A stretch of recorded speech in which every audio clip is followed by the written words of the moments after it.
The ideas expressed in the following presentations are those of the speakers and do not necessarily reflect the views of ACI or its committees. ACI web sessions are recorded at ACI conventions or other concrete industry events and will be made available for viewing free of charge for 1 week. Thereafter, they will be archived on the ACI website or added to ACI's online CEU program, depending on their content.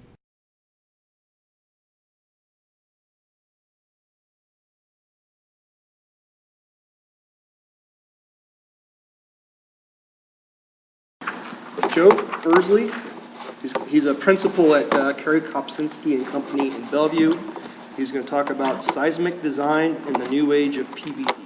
Hello everyone, thank you for attending. The presentation that I'm going to go about today is basically a collection of observations on, and it's basically related to core wall buildings in urban environments. So over the past decade, as the previous speakers said, there's been an explosion in a high-rise building and on the west coast of the United States. A lot of it had to go high, and they had to find innovative ways to make these buildings market efficient. And you can see here a collection of a number of performance-based buildings that my company has been involved in the past decade. And we're going to be talking about how we went about different core wall configuration, some of the forces, dynamic amplification, and other topics, and the innovative way to do coupling beams in these core walls. So this is basically, and this has been presented previously, but this is a code prescriptive. The code is prescriptive and restrictive to the design. And I believe PVD explosion happened due to it was basically market driven. A lot of urban sprawl happened in the past decade, and a lot of these buildings became high-rise residential buildings, not office buildings. The floor-to-floor height was limited. You want open space and balconies and so on. And the codes did not provide an avenue for a prescriptive code, did not provide an avenue for structural engineers to create that, so they met the market demand by creating, by going about using performance-based seismic design and proving that these buildings would work, which was great. But then we added to it the layers of restrictions, which is good because it created guidelines right now. But these guidelines are also moving, but helped a lot because a decade ago, not having those guidelines was kind of no man. It's kind of open. It's like the wild, wild west when it came to performance-based design on some of these things. Every peer reviewer had opinions different than the others. So when you were working between different peer reviewers, you had to basically translate and work with their basically what they prefer and so on and so forth, and maybe argue about the fact what you think is better. So moving on to talk about core walls and specifically shear walls and how you would look at the core wall. So this is basically a diagrammatical and a lot of use basics. I want to go back to the basics of shear walls here. So this is a building, let's say the red is your shear wall. And when you have a building, a cantilevered element, usually your most susceptible hinge is at the base or a podium. And then when you create a coupled wall, what you basically create in a coupled wall is a number of elements that could hinge and dissipate energy throughout the building. That's why a coupled wall is a very important topic for all of us. Actually, 318H has been passing a ballot about coupled wall systems, and then there's also an initiative to do a P695 study. Research been funded to basically quantify what's the R value for coupled wall systems, because the code currently does not really differentiate between regular shear walls and coupled walls. This is how the great thing about coupled wall is if you have two single, you basically increase the moment arm of your system, and then it creates more basically girth to your lateral walls, lateral resisting system. And then you go from basically one energy dissipation element or a couple of them along. If this is your high-rise building, it's either if it's a 400-foot tower or 500. Then you end up with coupled walls. You punch a bunch of opening in the building, you detail it properly, and you get all this coupling beam that creates a lot of energy dissipation that is very valuable for your design, and we'll talk about that a little bit down the road. So core walls, not all core walls are the same. Even though they all look the same, they're not very much the same, because the opening in the core wall very much it varies the behavior of the core wall from the torsional aspect, from the shear demand and moment demand and drifts for that matter. So this is a collection of core walls, and what I show here, I picked up a few of them that we have dealt with in the past. And you can see here the spandrel depth. A lot of these core walls I'll be talking about, they're basically buildings between 400 and 500 foot towers. And a lot of those are done on the West Coast, all of them basically. And the spandrel depth, the slenderness of these cores, as the previous speaker mentioned, is becoming slender and slender. These core walls vary in slenderness between a height to depth ratio of 10 to 14 for that matter. And you could see from right here, this core wall basically we're going to talk a bit about this, how the behavior changes if you have coupling beam in one direction and none in the other. And you have an extremely symmetric core, as this one was coupling beam in all directions, and a combination of other core walls systems.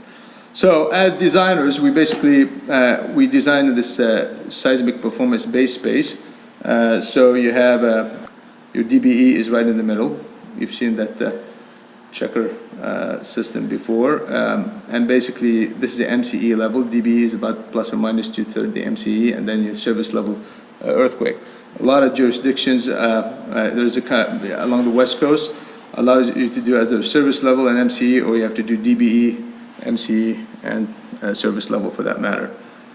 So going on to the first case study, this is basically a tower that is 42 stories and 5 levels below grade. It kind of pushed the stamp tower in an urban infill site.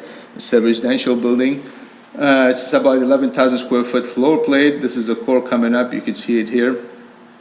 And you have basically a span to depth ratio on that core about 12. And then you have coupling beams, 2 coupling beams in the X direction and no coupling beams in the Y direction. This is basically the core goes around the elevators and stairs. And it's concentric to the floor plate. The floors are basically 7.5 inch PT slabs. The whole thing is basically concrete. So, taking on this specific building, we used 7 pairs of ground motion. And looking at I want to focus on looking at the shear. So this plot shows the shear distribution along the height of the building is basically the envelope shear due to the mean of 7 pairs of ground motion plus a sigma. And then right here is the shear values. And you can see clearly here that the red is basically the shear value of that core, the shear in the Y direction where you have the coupling beam. And the maximum shear in that direction is coming at about 4,500 plus or minus. For the same core, we have a solid wall. There is a major amplification of the shear and without any basically coupling beam, all the way to about at the same level of the 4,500 to about 12,000 kips. And that tells you, this is basically a great example of how the core configuration is so crucial to how you lay out your building, and you should be involved with the geometry of the core from day one. And I don't think there's any architects here in this audience, so make sure you drive the core openings and try to work with the architect for that matter. But creating that symmetry in the core is very important in putting openings in it. So looking at the spectral response forces, they're a bit deceiving versus what we just saw earlier, even though it's not normalized to the MCE level forces, but just looking at the response spectra from the code in the Y direction, basically the force about 2,500, and whereas the perform here. So looking at the Y direction, we have the coupling beam. This is the spectral response response shear, and it's about 2,500. And the performance-based design shear mean plus sigma right here is the 4,500 we saw earlier. So the amplification is about twice on that when you have the coupled beam. The uncoupled beam side is much more than that. So going to another case study of a tapered core, and looking at this core basically is for an office building. It goes up about 500 feet, and we basically truncated the core up 2/3 of the building because of the dropping of the elevator banks. And you could see here in one direction you have coupling beams, in the other direction you have limited coupling beams. So we studied the core in two ways. One way you could see here the diagram, the core have coupling beam on all three walls, and let's say this is the vertical axis is the y direction and the horizontal axis the x direction. And then looking at it as using only one coupling beam as would the architectural layout wanted to have. And the core shear, and this is the shears on this graph right here is basically also the mean of 7 pairs of ground motions applied on a nonlinear perform model. The height of the building is about 450. It's an office building. It's about 31 stories. And you could see here when you have the three coupling beam, the maximum shear is about level 1 or 2, and it's about 11,000 kips or 12,500 kips. Whereas when you eliminate those two additional coupling beam on the lower portion of the core, that shear goes up all the way to about 20,000+. So what is dynamic amplification? It's actually, there's a lot of literature on that. A great reference would be the design of the seismic design of reinforced concrete building by Jack Maley. And basically, there's a couple of things. If you think about it, you want to take it down to like, there's two factors that really affect your dynamic amplifications. This one is material overstrength, reinforcing overstrength, and the other one is your higher mode effect. So looking at higher mode effect in particular, and you could see here, if this is your shear wall, or core wall, specifically a shear wall, and then this is a shear at the base, and at your first mode, the distribution of the forces is more or less like you see here. So you have an edge effect is about 2/3 the height of the building. And then the moment at the base, since you're going to start having some hinging, is let's say the MPR right here is driven by that lateral force. So the VB and the MPR are affected by that force and the effective height. When you start, the inertial forces changes with different modes, and they vary along the way, and the centroid of these forces would be dropping to a lower arm. By creating a lower arm, the VB right here, that the denominator you reduce that, then the force, the shear goes up. The moment are not as much affected with it. However, the shear on these cores are very dramatic, and we've experienced this in a whole lot of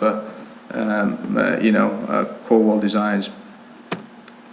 So take, for instance, this core right here. And if we plot the shear due to the level of service and DBE and basically MCE level, maximum considered earthquake level, and you can see here the variation along the y-axis, the height of the building, and this is about 500 feet. And you can see that the shear in the core, this is the overall shear in the core, is basically at the MCE level is the highest. When you get to the blue line right here at the base, this is basically the dynamic base. That reversal here is because you have about 5 levels below grade, and then this is basically the dynamic base where you have basement wall tying in that slab diaphragm into the base of the building. When you come to the wind, and these are wind tunnel results, is the shear is almost insignificant. However, you have to be concerned about drift when it comes to wind. You have more stringent drift than we have in seismic. And then the level of service level earthquake is also at a lower level. But there is a big delta between the DBE level and basically the MCE level shear at the base of that core. And it varies along the way. When it comes to moment, for the same core, the moment at the base is not as dramatic variation in it as far as magnitude as would be the shear. However, on the upper levels, you will see that the MCE level you'll experience higher moments on the upper levels due to higher mode effect, and that are if you use just the design, the DBE level design and the spectral response design, you'll be under-designing these upper levels for moments. So, having said all of this, talked about the coupling beam, let's talk a little bit more about the coupling beam. And what we're able to do these days was using the performance-based analysis and come up with innovative ways to do these coupling beams. Since this is basically your energy dissipation element that you're counting on in a core configuration to dissipate in a ductile way the energy of the earthquakes. So this is your diagonal coupling beam, and this is a traditional one. And you have basically, and this is actually not a very heavy one. A lot of these bars usually are number 14 and 11s.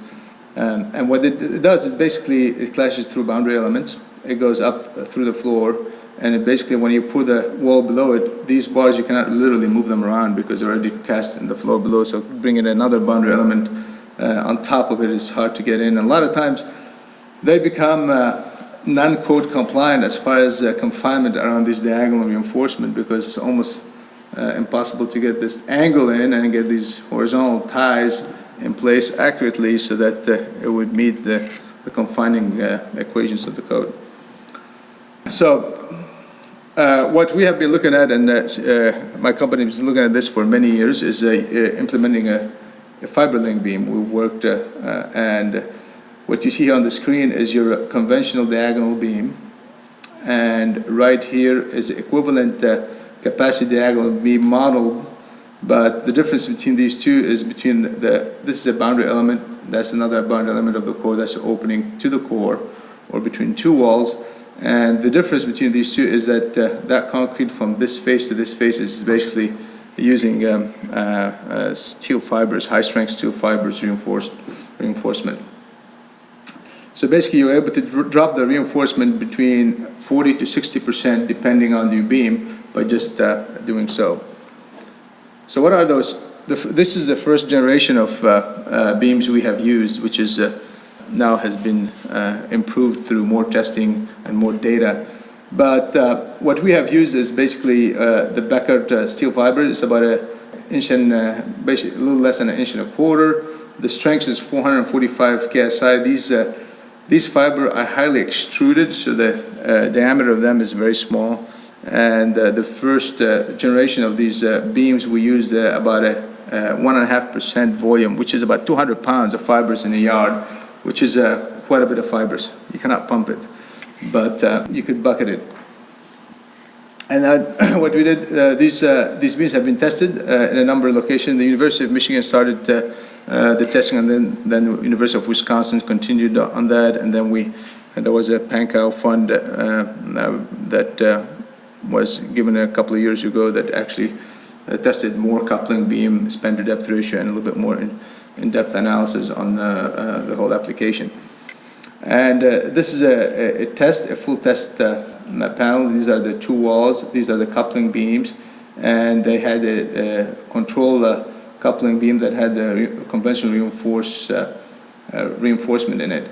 When I say conventional, it was not diagonal, it was just a special moment frame, because the diagonal beams perform real well on these things, but they were trying to compare the constructability of a conventional reinforced beam versus and the behavior versus a special reinforced beam.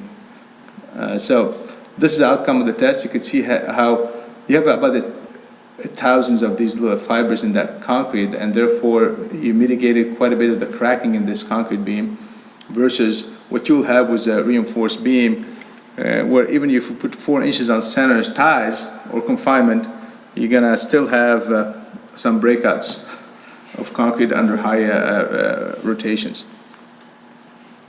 So a lot of testing has been done on these special fiber reinforced concrete beams. You have a span to depth ratio of 1.75, 2.75, and 3.3. And this shows you the crack pattern on the testing at the 3% and a 5% drift. This is a test specimen. These right here mimics the core, the concrete walls. This is the beam tested upside down. It's easier to do that. And then there's basically cyclical loading applied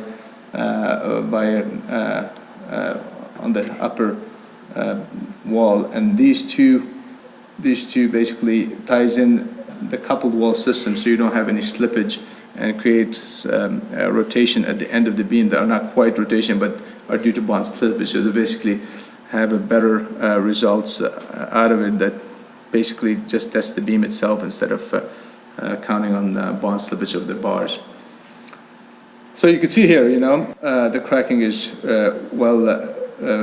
spread out through the entire beam, and you don't have any major cracks through the beam. And this is at a 5% drift. So as designer now, this is basically the space you design coupling beam in, and also there's a steel beam that has a difference here. But as far as concrete beams, you have the horizontal beam, special moment frame beams right here that by code, according to the ACI 318, you can design those, are effective with the span to depth ratio. This is the x-axis is span to depth ratio of the beam, and the y-axis basically shear values in the function of the root of FC prime. And you can see here that above 4, most of the time you will be using special moment frame beam because the span to depth ratio expands, and then therefore a diagonal beam does not work very well because the angle of it drops dramatically. The zone between 2 and 4, you could still use a special moment frame beam. However, it becomes really unconstructable because of all the rebar requirement in it. But the diagonal beam become your number one choice, and you can go up to 8.5 root of F prime C. Below 2, you basically want to stick to diagonally reinforced beams and use strut and tie method for deep beams below that. Now that area right here in the middle between 1.75 and 3.3 is basically the new space of special fiber reinforced concrete beam that we have been using on a number of cores, and that kind of give you another tool in your toolbox to use in case other diagonal or a special moment frame beam does not work for you for your forces in the core. So the biggest application of this was on a project called Lincoln Square Expansion in Bellevue. This project is basically it's urban infill by excellence. You have an office building, which is a 31-story. You have a hotel. This is W Hotel. This has been completed. This is the recent shot of the building. And you have a residence on top. The two buildings are 450-foot tower. And you have a podium of retail and amenities. And then below grade, you have 6 levels of below grade structure. The entire job is about close to 2.7 million square feet. On this this is a steel floors, and all this building right here is concrete floors. The two buildings have concrete cores. So this slide kind of shows what we did is we used performance 3D perform to analyze the building as a using nonlinear analysis. We had 11 pairs of ground motion applied, and you can see here basically the behavior of the cores at a different, obviously this movement is exaggerated. That's the base right here. And we actually modeled everything at lengths. We have about 5,822 nodes into this perform model. It takes a few days to run. But what we did also in this model as well is basically we had about 396 coupling beam, which 341 of them were fiber link beams that were implemented in the two cores. And you could see here actually on the North Tower you have a core wall, and also as well as a blade wall all the way throughout to kind of mitigate some of that eccentricity, because we're pushed to have the core on one side. It's a hotel, it's hard to get it in the middle, but for a long floor plate as such. So how did we do that? Basically, for that particular job, we took a couple of hysteresis loop from the testing done on fiber link beam that were actually with a span to depth ratio that bounded the span to depth ratios we have on that project for the two different towers. And the span to depth ratio of the coupling beam varied between 2.5 to 3.3. And we use this, the blue is basically the tested specimen. The red is basically the nonlinear model of the backbone curve that was used to degrade and analyze this coupling beam in the nonlinear model that we have showed you earlier. And then we took, we checked, we did the design criteria, we checked the rotation of these beams and made sure everything is working, and then we took the forces and we designed the beam more or less like a special moment frame beam, and we attributed for that case, even though the testing say you can use more than up to 5% root of FC prime as shear in the concrete. So now the concrete is being used for something besides just holding the rebar together, like you design either a diagonal beam or basically a special moment frame beam, because you use VC equal to 0. Here, your VC now is attributing to the shear capacity of the beam and then is there to do its job, and therefore you're able, and then the remainder of that shear is used basically, is been resisted by the shear steel, and you use the MPR and VPR approach. And what you do in the middle, since you have so many fibers, you can drop the confinement. So the confinement in the testing was done at the ends of the coupling beams, and then the rest of the coupling beam had just shear steel, because the fibers by themselves creates confinement in the beam. And then what it does to you, this is basically an example of how the beam would look like. You can see the horizontal bar is light, you have confinement at the ends and then shear steel in the middle, and you're able to basically put penetration in location where your shear section would work. But basically a lot of these coupling beams, after a certain level, penetrations are acceptable because you don't have the confinement that restricts you from the penetration into the core and outside the core. That works well with building functionality. So we have done about 4 towers like this. And you know, these are the coupling beams that are here. This is a close-up look to them, and you can see that actually a lot of question comes up is, what about the concrete? How it's going to look like with all these fibers in it? It doesn't look very different than what the regular concrete. This concrete right here is fiber concrete. This concrete is regular concrete. And because of the fibers are so small, the paste kind of cover them. The only time you may see some variation between the two is at the joint interface if there is some remnants of fibers. Beside that, it's the same fiber. And then looking at that, you know, the compressive strength was a little bit higher than you would expect because of all the fibers. So you have to, there's a testing procedure to be, you know, obviously you have adding fiber in your mix, and the best way to add these fibers is in the batch plan. So you take all that, all these problems in installing reinforcement in the field, and then take it to the batch plan, put fibers there, let them mix it, bring it to the batch plan. The concrete ready mixer don't like it very much, but sure does help a lot to save quite a bit of time on the field, especially when you have a lot of coupling beams in the core. So that concludes my presentation. Thank you very much. We have time for questions. Yes? For the shear friction check, I know you had the joint right up against the wall, but let's say you could get it 6 inches in or something like that. Is there a shear friction benefit that's demonstrated? So what we did is, well, you know, it's also constructability effect. You know, there's a little bit of benefit if you get the fibers into the wall, then they'll can participate at that in the moment. You know, we don't use fibers because we stop them at the wall. We don't use these fibers as a moment. That's 15% of the moment could be, you know, resisted by the fibers. So if you take it further into the boundary element, yes, how are you going to do that? It's pretty darn hard unless you put the whole thing in fibers. Now what we did, we basically shifted, we add some U-bars for the testing to shift that hinge further into the beam instead of into the boundary. Yes? Any durability or corrosion concern of the steel fiber when you put the coupling beams in steel?